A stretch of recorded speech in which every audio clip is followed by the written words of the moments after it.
President Biden has been dogged by low approval ratings in recent years, and also with some concerns with voters regarding his age. Some Democrats are saying, well, hey, could we possibly run someone else who may have a better shot at defeating former President Donald Trump?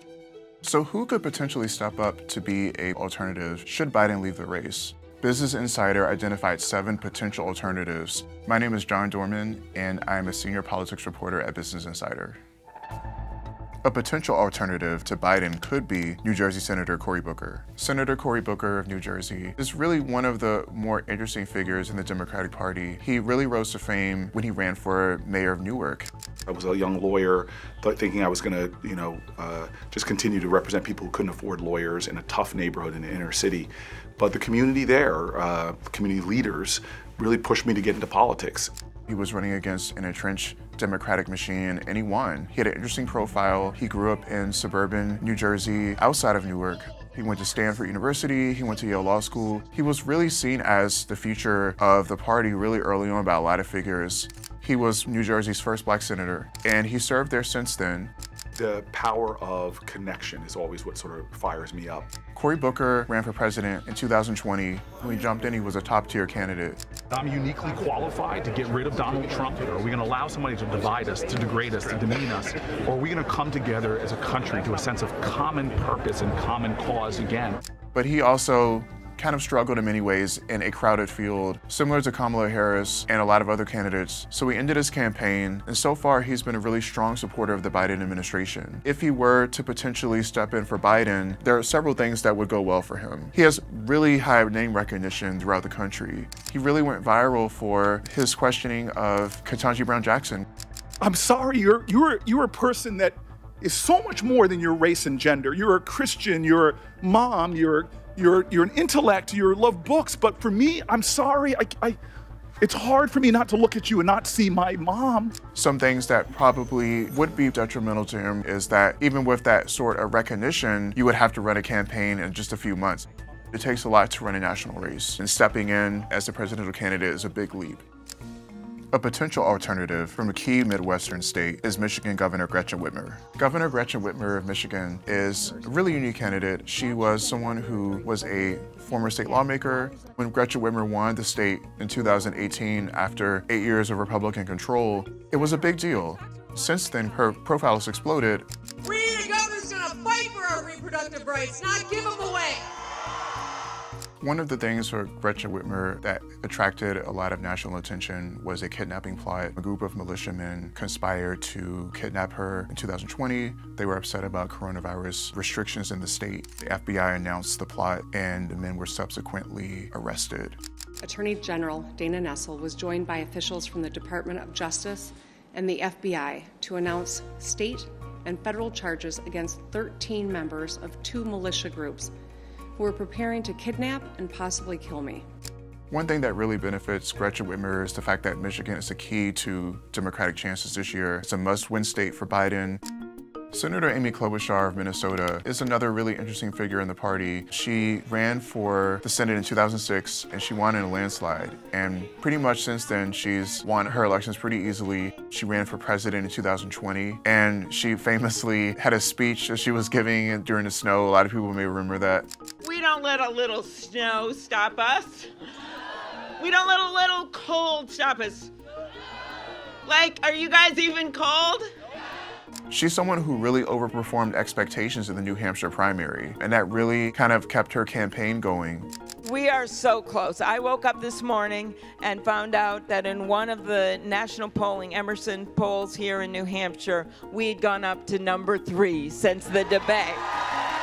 But when she faltered in South Carolina, shortly afterwards, she ended her campaign. Since then, she's been a really big supporter of the administration. Today, I am ending my campaign and endorsing Joe Biden. If she were somehow the nominee to replace Biden, there's lots of things that would be going well for her. She has a moderate profile. She's not someone that really throws lobs or is incendiary. She has a really great relationship with Republicans. I have brought people with me who are moderate Republicans and independents in every single election. I have won in the reddest of red congressional districts, and with some ease. She's a proven vote getter in her state, especially with independents. She's popular with Democrats there. She's a very broad-based appeal. Some things that would be going against her is mostly just recognition. She doesn't have the name ID as, a Kamala Harris.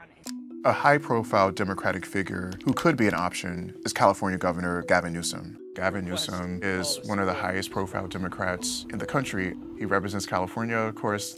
In almost every single category of goal setting, California has exceeded the goals. Gavin Newsom has been one of the biggest advocates of tackling climate change. I'm a little bit exhausted that we have to continue to bait this issue.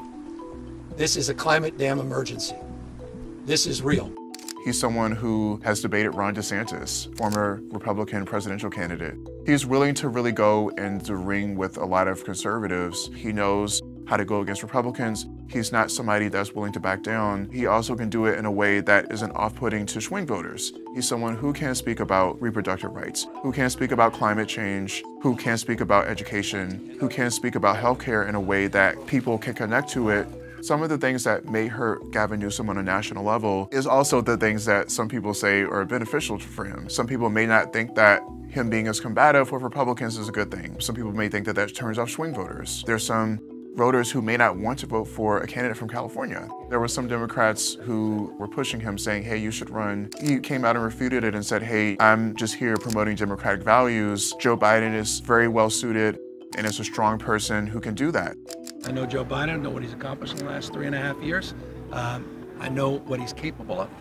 One alternative could be Governor Roy Cooper of North Carolina. Governor Roy Cooper is one of the most successful Democrats probably in modern North Carolina history. He started as a state lawmaker. He became Attorney General, where he served for 16 years. And then he ran for governor and he won. Medicaid expansion in North Carolina has been a long and winding road. And it goes back to President Obama, who called to congratulate us, by the way.